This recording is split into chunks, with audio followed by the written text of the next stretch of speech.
Ini adalah iman kami, ini adalah pengakuan kami bahwa pertolongan kami satu-satunya hanya datang dari-Mu saja Tuhan Yesus. Terima kasih Tuhan. Anugerah terindah hari ini yang boleh kami terima adalah kami masih boleh bangun di pagi hari ini. Kami masih boleh hidup, kami masih boleh bernafas, kami masih boleh melihat keluarga kami. Bahkan kami masih boleh melangkahkan kaki kami untuk pergi ke gereja hari ini. Untuk boleh mendengarkan firman Tuhan, untuk boleh memuji menyembah Tuhan. Itu adalah salah satu anugerah terindah yang boleh kami terima pada hari ini ya Bapa. Sebagai rasa ucapan syukur kami mendengarkan firman yang datangnya daripada-Mu. Kau pakai mulut lidah bibir hamba-Mu Tuhan untuk boleh menyampaikan apa yang ingin Engkau sampaikan kepada umat-Mu, kepada anak-anak-Mu. Kau pakai hamba-Mu secara dahsyat, Kau jamah, Kau urapi setiap kami yang hadir hari ini. Kami yakin dan percaya firman yang disampaikan hari ini boleh menjadi rema, boleh menjadi kekuatan bagi setiap kami.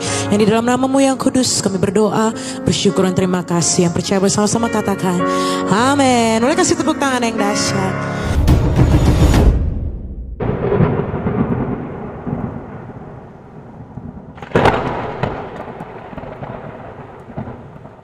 Terima kasih banyak untuk worship team yang sudah memberkati kita pada hari ini. Shalom. Boleh lebih semangat lagi. Shalom. Haleluya. Suatu anugerah yang luar biasa jika saya diizinkan untuk masih boleh melayani. Pertama-tama saya ingin berterima kasih pastinya kepada Tuhan Yesus Kristus yang memberikan saya hidup, memberikan kesempatan untuk boleh lagi dan lagi melayani di kasih di Kerinduanku Sisterhood pada hari ini. Dan ini pertama kalinya saya melayani di Kerinduanku Sisterhood yang di Mega Bekasi. Dan saya senang sekali ketemu dengan sisters hari ini. Boleh kasih tepuk tangan lebih dahsyat lagi. Biasanya sisters lihat saya di sini loncat-loncatan gitu ya. Biasanya joget-joget. Tapi hari ini membawakan firman Tuhan berarti ada rencana Tuhan yang indah yang disiapkan untuk setiap kita. Amin. Katakan dulu ke kanan kirimu, hari ini engkau pasti diberkati Tuhan. Hari ini engkau pasti diberkati Tuhan. Amin. Tema pada hari ini adalah resilient love. Resilient love. Apa sih resilient love ini? Resilient love ini adalah kasih yang tangguh. Boleh sama-sama katakan? Kasih yang, sekali lagi kasih yang tangguh. Amin. Saudara dikasih Tuhan, setiap dari kita pasti pernah mengalami situasi di mana kasih kita diuji. Ketika orang yang kita sayangi mengecewakan kita gitu ya. Atau ketika kita doa belum dijawab oleh Tuhan. Atau ketika kita lelah memberikan sesuatu kepada seseorang yang kita sayang. Kepada seseorang yang kita kasihi. Tetapi kita tidak pernah menerima kembali. Pernah ada di situasi seperti itu ya sisters ya. Namun di saat-saat seperti itulah kita diajak untuk mengenal kasih yang lebih dalam. Kasih yang tangguh, resilient love. Kasih yang tidak mudah menyerah, kasih yang tetap setia walau kita disakiti. Dan inilah kasih yang datang dari Tuhan Yesus Kristus itu sendiri, yang datang dari Allah. Kasih yang bertahan melewati penderitaan, ada amin? Kasih yang tetap bertahan meski kita dihianati, itu adalah kasih yang tangguh saudara. Bahkan salib sekalipun harus kita tanggung. Masalah, beban, dicaci maki, dihina.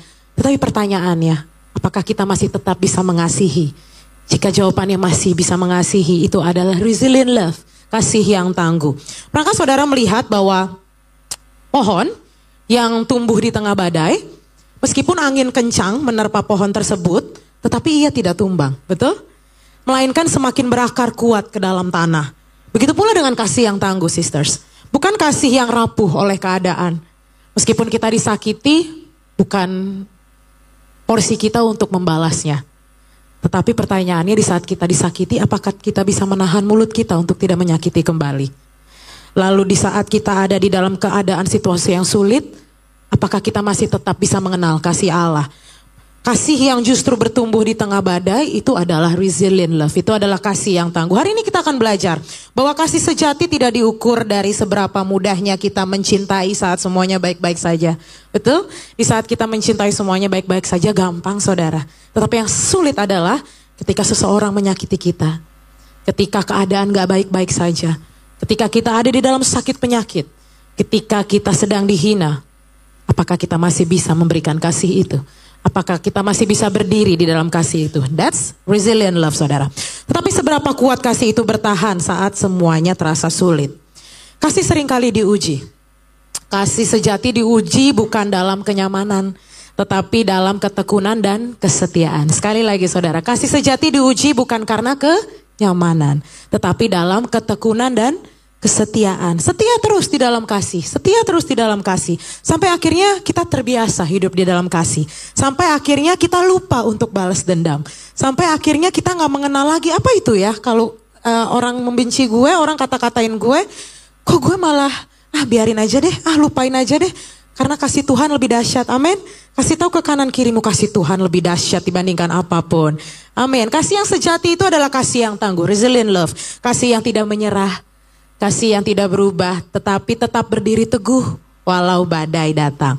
Mari kita sama-sama buka 1 Korintus 13 ayatnya ke-13. Hari ini saya diberkati sekali, terima kasih banyak pada lead pastors pastinya, Pastor Dr. Gideon Simanjuntak dan Pastor Amanda Zevanya yang hari ini lagi di Israel.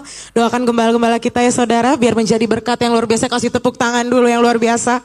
Pertama kalinya gereja kita bisa mission trip ke Israel dan luar biasa. Dipenuhi oleh jemaat-jemaat jiwa-jiwa yang luar biasa. Dan doakan ada yang kedua, ketiga, keempat, kelima dan seterusnya. Dan kita semua sister di sini bisa pergi, amin. Amin, amin paling kencang pasti berhasil, amin. Oke, 1 Korintus 13 ayat ke-13. 1, 2 ya, dan tinggal ketiga hal ini yaitu iman, pengharapan, dan kasih. Dan yang paling besar diantaranya ialah, kasih. Jangan main-main saudara dengan kasih. Kelihatannya biasa. Kelihatannya kalau kita nggak balas dendam, Tuhan nggak lihat. Hey. Kasih itu luar biasa loh. Kasih itu bisa mengubah banyak orang loh. Kasih itu bisa memberikan damai sejahtera. Dari iman pengharapan yang paling besar kasih. Jadi kalau firman mengatakan demikian, lebih baik kita lakukan. Amin. Jangan cuma dibaca aja. So, apa kriteria dari kasih yang tangguh? Kita akan bahas total mengenai kasih yang tangguh ini, resilient love. Untuk poin yang pertama, kasih yang tangguh adalah kindness. Apa saudara? Kindness, kasih yang dinyatakan melalui kebaikan. Seringkali kita suka lupa kebaikan ini sering kita hilangkan dalam hidup kita. Kasih yang sejati selalu dinyatakan lewat kebaikan. Yesus tidak hanya mengasihi dengan kata-kata tetapi dengan tindakan yang penuh dengan belas kasih. Ketika Tuhan melihat orang sakit atau lapar, tersisih, ia tergerak dan menolong mereka. Bukan hanya, aduh kasihan ya, seringkali kita cuman gitu ya. Cuman aduh kasihan, cuman kata-kata doang, aduh kasihan, tapi gak mau bantu. Aduh kasihan ya orang itu. Padahal kalau kita udah merasa kasihan berarti Tuhan lagi tegur kita tuh. Tegur apa? Untuk menolong. Tegur apa? Untuk mengasihi mereka. Untuk memberi. Untuk apa lagi? Untuk let's say counseling. Untuk menanyakan, are you okay? That's love loh saudara. Kelihatannya sederhana, but that's love gitu ya. Dan kita buka lagi satu ayat. Efesus 4 ayatnya ke-32. Efesus 4 ayat ke-32. 1, 2 ya. Hendaklah kamu ramah seorang terhadap yang lain, penuh kasih mesra dan saling mengampuni. Sebagaimana Allah di dalam Kristus telah mengampuni kamu. Kebaikan yang lahir dari kasih tidak memilih siapa yang layak. Amin. Apakah dia suku Batak? Kemarin kita habis Batak bermazmur ya, seru sekali ya. Gitu.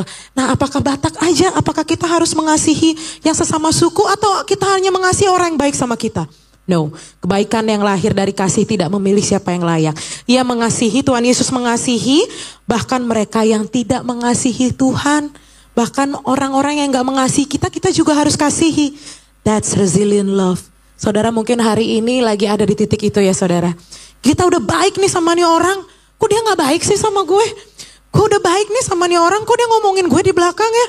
Gue udah melayani, gue udah jadi asyar, gue udah kasih senyum paling hebat. Ya gimana? Udah kasih senyum paling hebat tapi diomongin aja. Tuh Asher giginya gede banget sih. Siapa yang peduli? Gak usah peduli saudara. Di saat saudara sudah melayani tandanya saudara mengasihi Tuhan secara dahsyat. Amin. Di saat saudara memberikan senyum terindah, percayalah dari depan sana jemaat tuh sudah merasa diberkati dengan senyummu. Amin.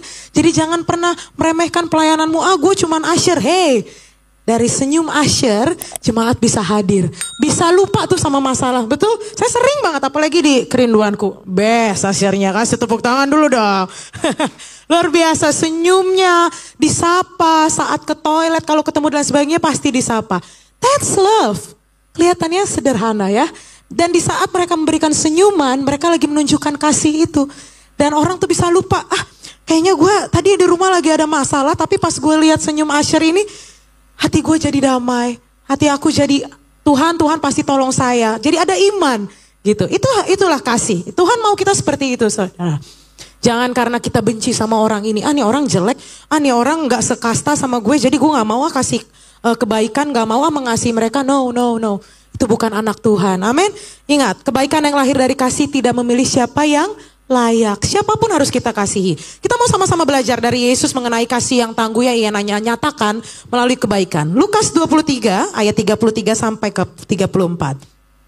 1, 2 ya. Ketika mereka sampai di tempat yang bernama Tengkorak, mereka menyalibkan Yesus di situ. Dan juga kedua orang penjahat itu, yang seorang di sebelah kanannya dan lain sebelah kirinya. Yesus berkata, "Ya Bapa, ampunilah mereka sebab tidak tahu apa yang mereka perbuat." Dan mereka membuang undi untuk membagi pakaiannya. Amin. Yesus disalibkan oleh orang-orang yang membenci dan menolaknya. Namun ia tidak membalas dengan amarah. Dahsyat ya Tuhan kita, saudara. Jadi kita siapa kalau kita gak mau mengampuni? Amin. Kita siapa baru dikatain sasakan tinggi aja udah bencinya setengah mati. Betul? Baru dikatain, ini WL-nya nyanyinya gak bagus, langsung gak mau gereja. Kita siapa? Kita siapa?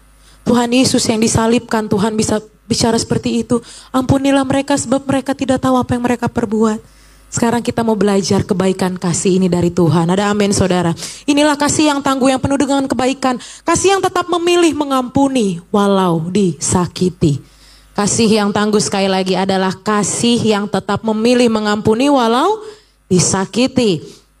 Hari ini saya sangat diberkati saudara. Kenapa? Karena ada mama saya hari ini yang hadir. Boleh kasih tepuk tangan buat wanita cantik ini saudara. Saya belajar mengenai kebaikan hati yang luar biasa. Salah satunya dari ibu kandung saya, Ibu Sri Lumoindong. Terima kasih mama udah hadir. Senang tapi sekaligus tegang ya saudara ya. Ditonton khotbahnya langsung sama mama. Kenapa saya bilang saya mencontoh ibu ini luar biasa?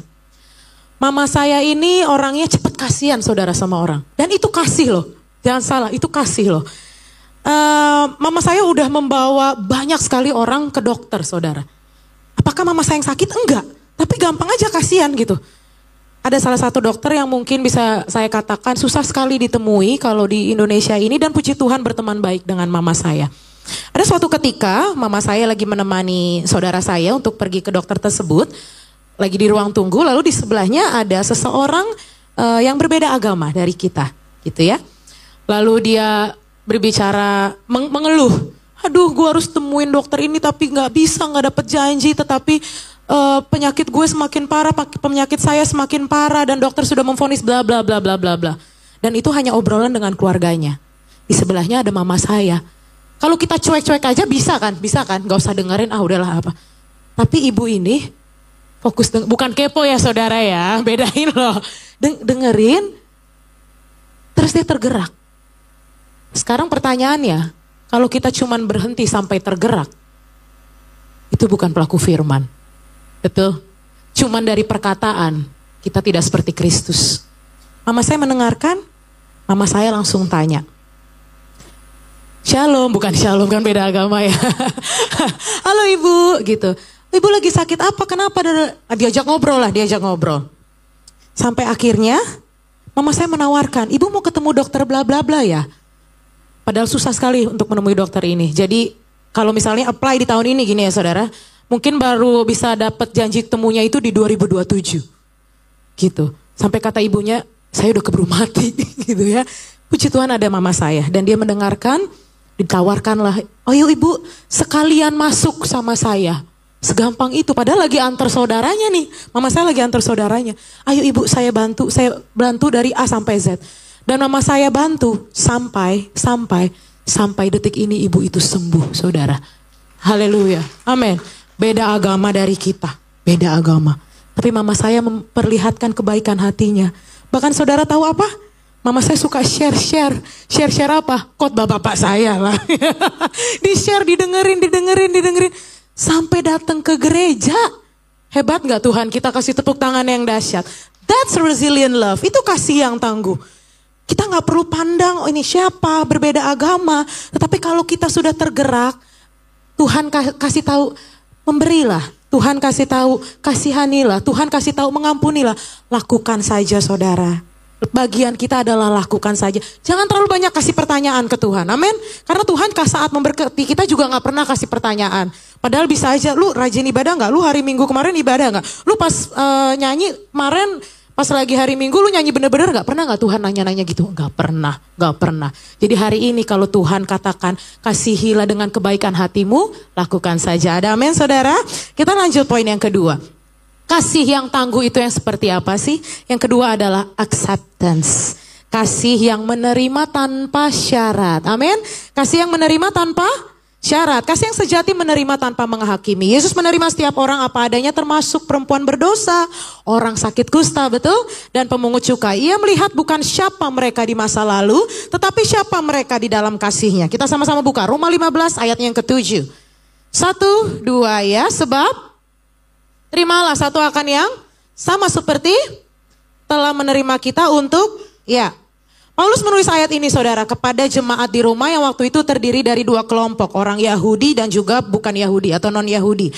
Mereka sering berselisih karena perbedaan kebiasaan dan latar belakang. Nah, Paulus menasihati mereka agar belajar saling menerima karena Kristus lebih dulu telah menerima semua orang tanpa membedakan latar belakang, tanpa membedakan budaya atau masa lalu. Kasih yang menerima tanpa syarat. Kasih yang gak perlu timbang-timbang, ditolak ukur. Kalau dunia tolak dia, gue juga harus tolak dia. Enggak. Kasih yang sebenarnya adalah dunia mungkin menolak, tetapi Kristus menerima. Amin. Hari ini mungkin kita lagi berasa ditolak. Ada saudara yang merasa ditolak. Yang mungkin dunia saat ini menganggap kita remeh, menganggap kita rendah. Lu bukan siapa-siapa, lu anak Tuhan, lu terlalu fanatik. Iya, ada masalah. Gituin aja, betul? Kalau digituin, lu terlalu rajin ibadah. Iya, ada masalah. Gituin aja saudara, betul? Karena di saat dunia menolak, satu-satunya yang bisa terima kita hanya Tuhan Yesus Kristus. Kasih tepuk tangan paling hebat buat Allah kita. Tuhan tidak menunggu kita sempurna saudara. Ia menerima kita lebih dulu agar kita dimampukan untuk berubah. Amin. Kasih yang menyelamatkan adalah kasih yang menerima untuk memulihkan. So hari ini saudara gak perlu tunggu sempurna dulu untuk datang ke Tuhan. Saudara tidak perlu, gue belum gitu benar, gue belum gitu kudus. Justru Tuhan datang untuk orang-orang seperti ini.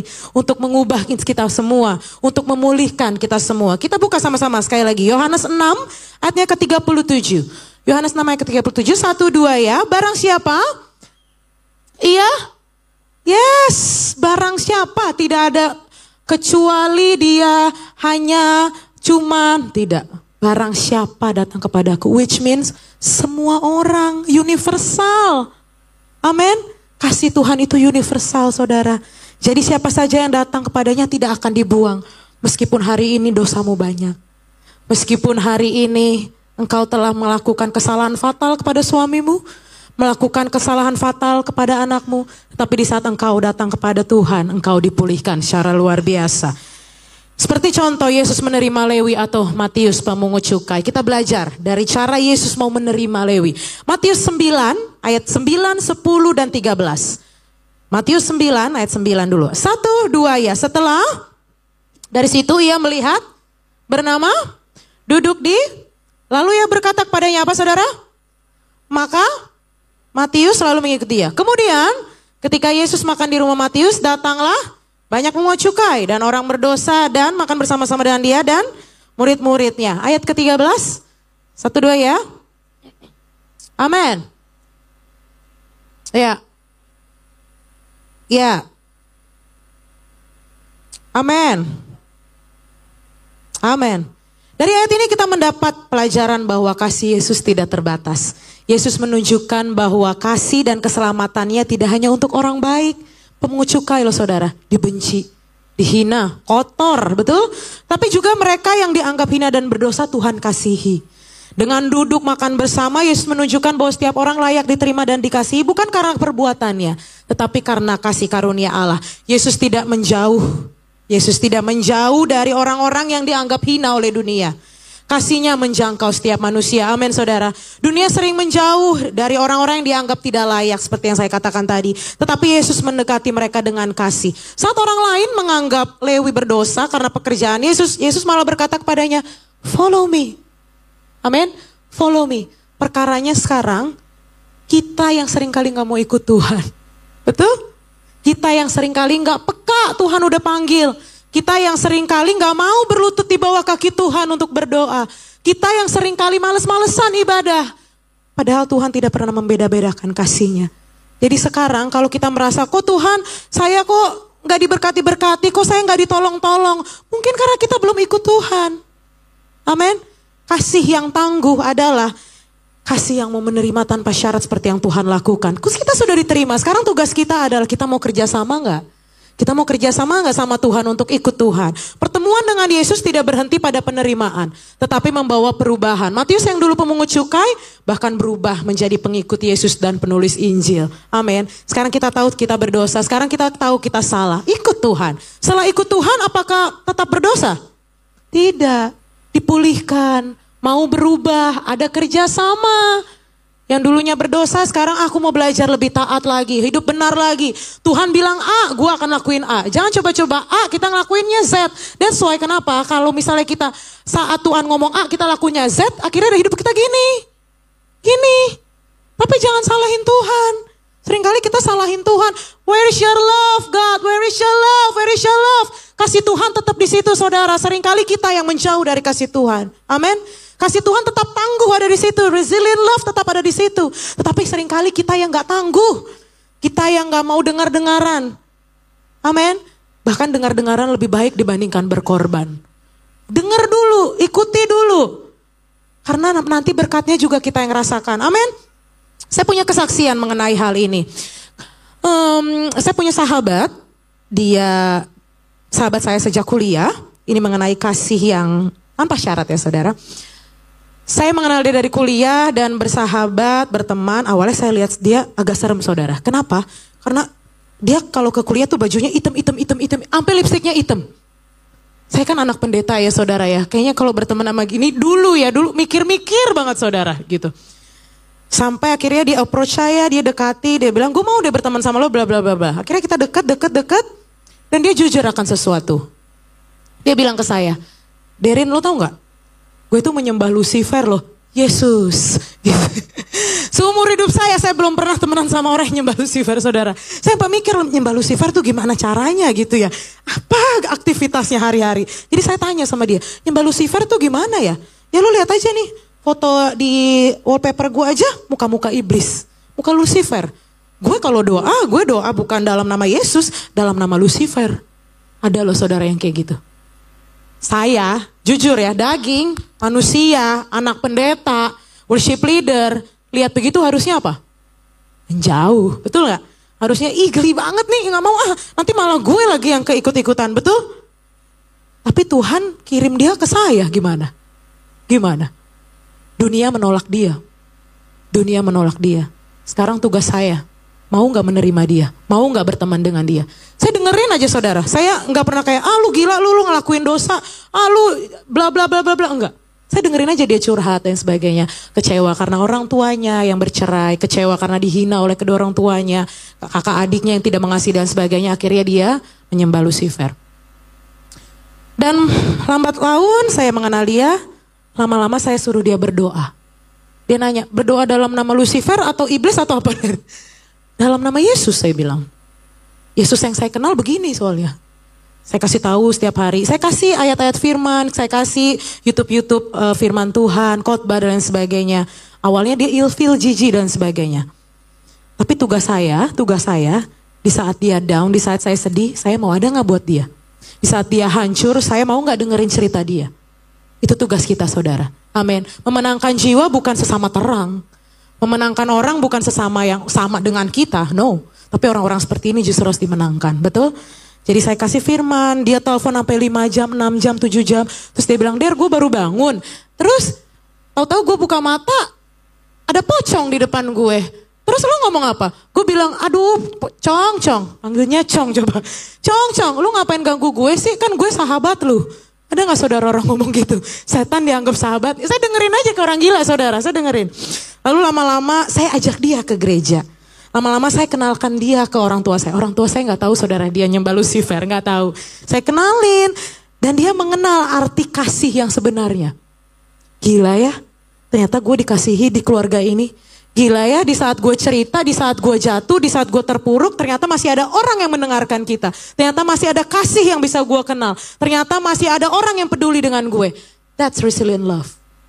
Itulah kasih yang tangguh. Ternyata masih ada yang sayangnya sama aku. Ternyata aku tidak dibuang. Ternyata aku tidak ditolak. That's resilient love. Dan saudara tahu, beberapa tahun kemudian dia pindah ke luar negeri untuk melanjutkan pekerjaannya. Saya pikir semakin jauh dia akan semakin brengsek gitu ya saudara. No, dia malah mengenal Tuhan Yesus. Dan saya baru mendapat kabar beberapa bulan kemarin, dia sudah dibaptis dan menyembah Tuhan Yesus sebagai juru selamat. Yes, kasih tepuk tangan sekali lagi, lebih dahsyat, lebih dahsyat, lebih dahsyat. That's resilient love. Yesus tidak menolak orang berdasarkan masa lalunya. Ia menerima agar dapat diubahkan dengan kasih. Amin. Sekali lagi kita baca. Yesus tidak menolak orang berdasarkan masa lalunya. Tetapi ia menerima agar mereka dapat diubahkan oleh kasih. Kasih tepuk tangan, lebih dahsyat, lebih dahsyat. That's resilient love. Poin keempat kita masuk. Sacrifice. Kasih yang tangguh adalah sacrifice. Kasih yang mau berkorban. Kasih sejati harus siap selalu berkorban saudara. Yesus menunjukkan kasihnya yang terbesar dengan menyerahkan nyawanya di kayu salib demi keselamatan kita. Ia menyerahkan hidupnya bagi kita setiap manusia yang bahkan belum tentu mengasihinya, betul? Yang kadang gereja suka males-malesan. Dengerin Pastor Gideon khotbah. Ada tuh saya sering lihat. Atau kayak saya lagi worship leader. Jemaat suka ada yang gini. Sebel banget saya saudara saya kalau ada yang di depan sini nih mic nih pengen saya lempar rasanya ke mukanya. Bener deh, gemas banget gini nih. Kadang lagunya udah seru ya. Dengan gambus misalnya gitu ya. Dan kecapi mari kita. Harusnya kan gitu. Puji Tuhan. Tapi dia gini doang.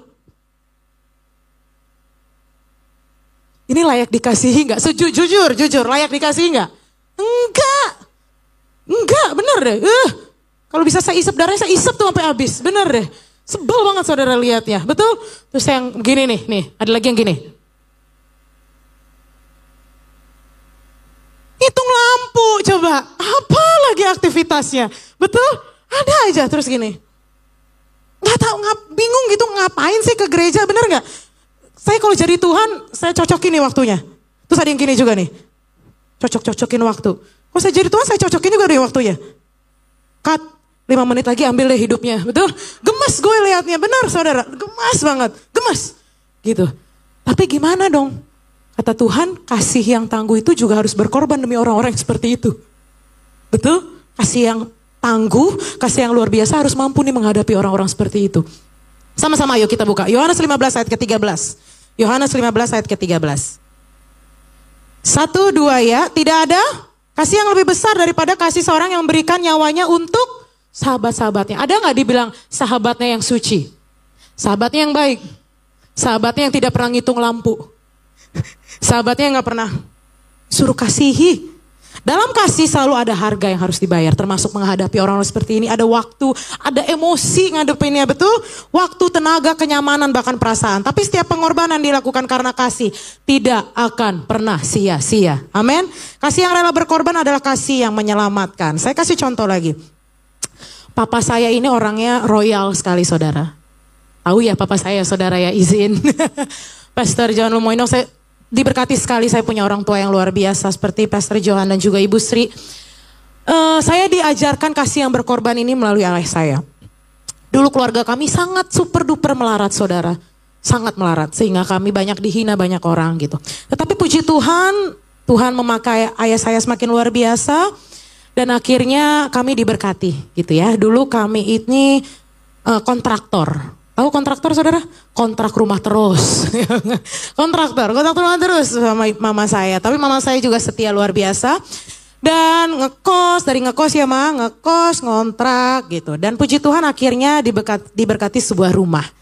Dan rumah yang dibeli adalah rumah yang dia kontrak. Sewaktu dia kontrak gitu. Dibeli beberapa tahun kemudian. Adiknya jatuh di dalam ekonomi gitu ya. Adiknya jatuh dalam ekonomi sehingga tidak ada rumah gitu, tidak ada rumah. Dan dia lari ke papa saya. Karena papa saya selalu bilang seperti ini, di saat keluargamu susah, orang pertama yang harus menolong terlebih dahulu adalah keluargamu. Engkau sendiri yang merasa seperti keluarganya, jangan orang lain. Orang dekat terlebih dahulu, Yerusalem terlebih dahulu, amin. Jadi papa saya saat mendengarkan itu, ya dengar, gue harus apa ya, gue juga baru diberkati, bla bla bla. Saudara tahu papa saya ngomong apa? Ya udah pakai aja nih rumah baru saya. Kamu dan sekeluarga boleh tinggal di sini. Gedek nggak saudara jujur? Gedek nggak? Mama saya baru beli horden. Nggak ada lah istri di sini betul. Misalnya suami saudara bilang, saya mau kasih rumah saya. Nih rumah satu-satunya nih saudara ya. Saya mau kasih rumah saya nih ke adik saya. Kamu nggak apa-apa kan? Nggak ada istri dimanapun di dunia ini. Glory, glory, haleluya. Nggak ada, betul? Pasti ada aja gini. Ish. Betul? Seringkali gitu tuh. Kalau kita mau berkorban, kasih itu sampai berkorban. Sampai sakit. Sampai sakit. Ulangi coba. Sampai sakit. Sampai sakit. Tapi kita yang dipilih buat mengasihi. Gimana dong? Ayah saya kasih. Akhirnya kita kemana? Ya ngontrak lagi, betul? Ngontrak lagi. Kalau dibilang, aduh Tuhan padahal udah gini. Kok udah gini lagi ya? Kadang Tuhan bikin hidup kita gitu tuh. Betul gak? Gini. Dus. Gini. Dus. Kenapa? Biar kita tetap ingat Tuhan. Kadang kalau udah di sini lupa sama Tuhan, betul? Biar kita belajar untuk berkorban. Papa saya kasih, adik papa saya peluk papa saya peluk adik papa saya. Terus tante saya ini nangis, papa saya juga nangis, tapi tangisannya berbeda, betul? Betul. Oh pinter nih ibu-ibu di sini, tangisannya berbeda. Yang satu sukacita, yang satu ya dalam gitu ya. Kasih sejati selalu siap berkorban. Saat itu, aduh saya sama kakak saya juga, kenapa sih pak, pasti gitu ya. Tapi papa saya relain aja. Sampai detik ini loh saudara, sampai detik ini. Bahkan mama saya tidak ada ngeluh sedikit pun. Bahkan kita sudah, oh ya udah memang itu Tuhan suruhnya begitu, gimana? Percaya gak saudara? Beberapa tahun kemudian, ayah saya diberkati satu rumah gratis di Kelapa Gading. Ya, lebih hebat lagi. Yes, that's resilient love, kasih yang tangguh. Jangan sepelekan kasih yang tangguh itu saudara. Mungkin kelihatannya hari ini, Tuhan gue udah berkorban, gue udah mengampuni, gue udah memberi, gue udah bayarin dia kuliah. Tapi kenapa dia jahat sama gue? Kenapa dia jahat sama aku Tuhan? Kenapa dia selingkuh? Kenapa suami saya gampar saya? Padahal saya sudah bantu dia cari pekerjaan. Kenapa suami saya menghina saya? Padahal di saat dia susah saya yang selalu ada buat dia. Jangan terlalu banyak mengeluh.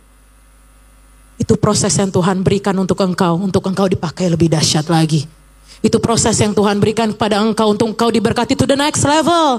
Katanya the year of many open doors, betul? Justru itu pintunya. Melalui pintu pengorbananmu itu. Melalui pintu yang harus disakiti terlebih dahulu. Kenapa? Nanti one day di saat ada masalah-masalah yang lebih dahsyat lagi. Atau masalah-masalah yang serupa seperti itu.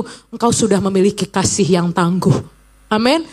Gue gak ngefek. Lu mau ngapain gue, lu mau ngatain gue. Suami gue aja pernah gampar gue diem. Suami gue pernah selingkuh. Gue gak selingkuh balik. Suami saya, anak saya pernah hina saya, pernah bilang ibu gak becus dan sebagainya. Saya tetap mengasihi anak saya. Apalagi masalah-masalah seperti ini. Tuhan saya jauh lebih hebat dibanding masalah saya. Harus punya iman seperti itu. Harus punya kasih yang seperti itu. Amin. Integrity. Kita lanjut saudara. 10 menit lagi saya kelar. Wah kalau udah kelar tuh kayaknya cerah gitu ya saudara ya. Integrity. Kasih yang tangguh adalah kasih yang penuh dengan ketulusan dan kemurnian hati. Ada amin. Kasih yang berintegritas adalah kasih yang jujur, konsisten. Kita sama-sama buka Amsal 10 ayatnya ke-9. 1, 2 ya. Siapa bersih? Aman jalannya. Tetapi siapa berliku-liku jalannya akan jadi jujur-jujur aja. Kasih yang berintegritas itu kasih yang jujur, konsisten, tidak berpura-pura. Amin.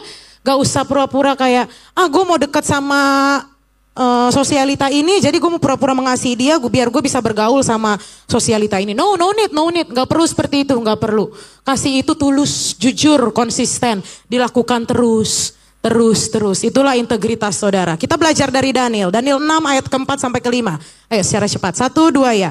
Kemudian para pejabat tinggi dan wakil raja itu mencari alasan dakwaan terhadap Daniel dalam hal permintaan. Tetapi mereka alasan apapun atau suatu kesalahan, sebab ia setia dan tidak ada didapati suatu kelalaian atau sesuatu kesalahan padanya. Maka berkatalah orang-orang itu, apa saudara?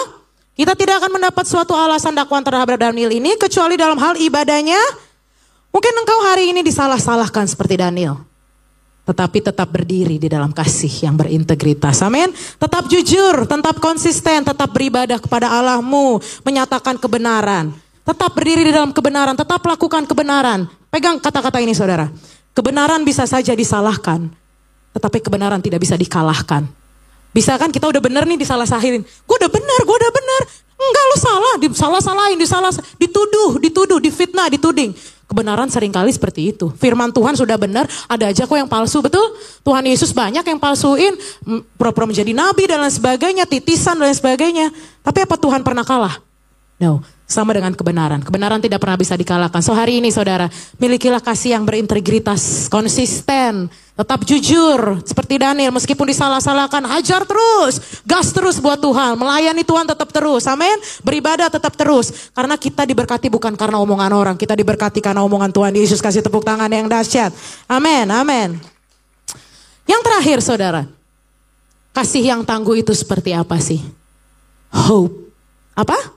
Hope, kasih yang memberikan harapan. Kasih Tuhan memberi harapan di tengah keputusasaan.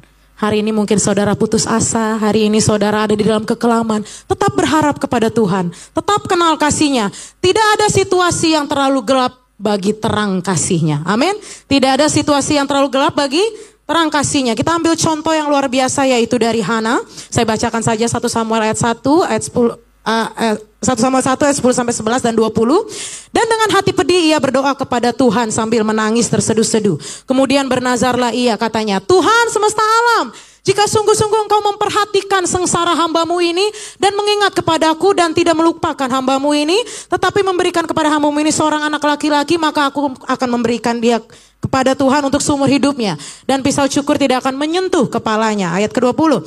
Maka setahun kemudian mengandunglah Hana dan melahirkan seorang anak laki-laki. Ia menamai anak itu siapa saudara? Samuel. Sebab katanya, aku telah memintanya daripada Tuhan.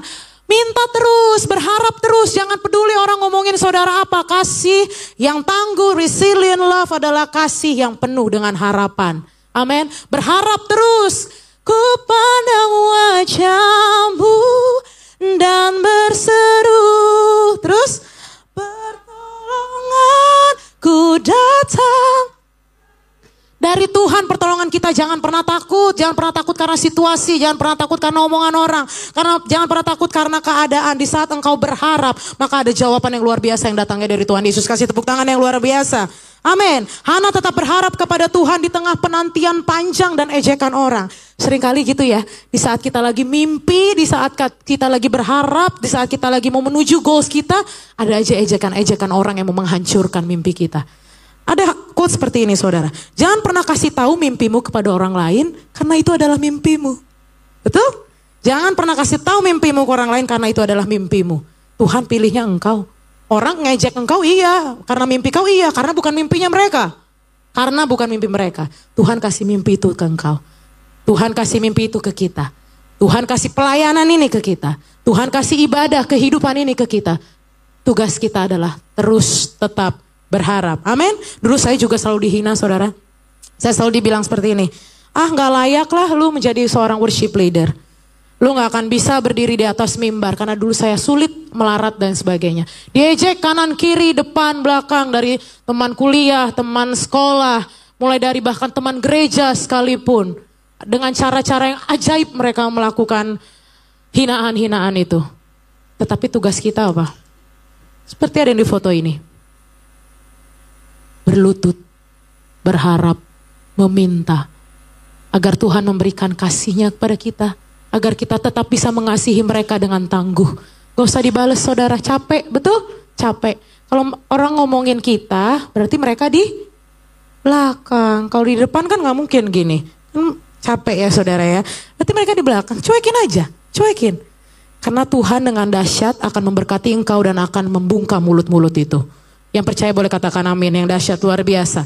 Tetapi semakin kita direndahkan oleh manusia, justru semakin kita melihat kuasa Tuhan bekerja untuk mengangkat kita tinggi. Ada satu kata yang luar biasa saudara.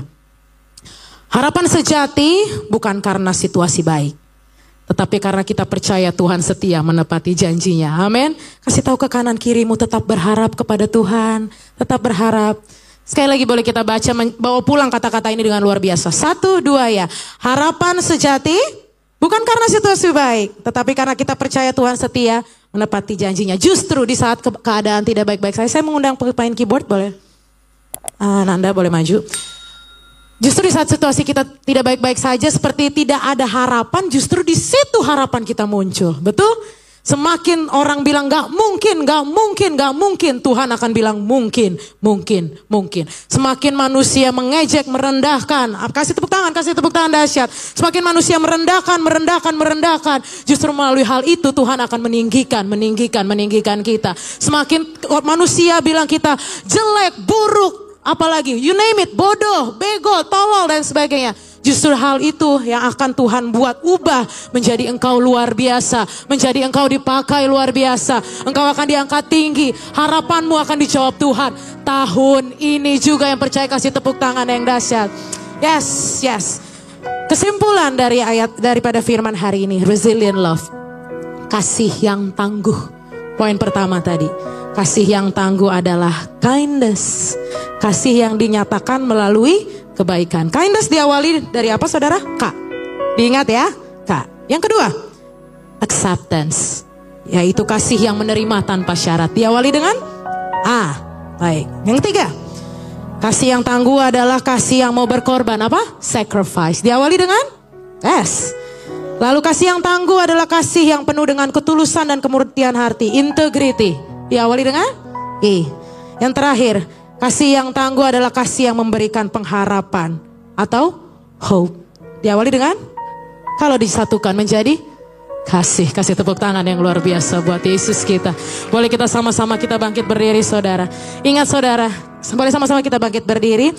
Kasih sejati lahir ketika kita hidup dengan kebaikan. Amin. Menerima tanpa syarat. Rela berkorban. Tetap berintegritas. Dan berharap kepada Tuhan. That's resilient love. Kasih yang tangguh. Tetap lakukan kasih. Tetap terapkan kasih. Meskipun hari ini engkau dihancurkan oleh dunia. Tetapi itu adalah pertolongan Tuhan untuk mengangkat engkau tinggi.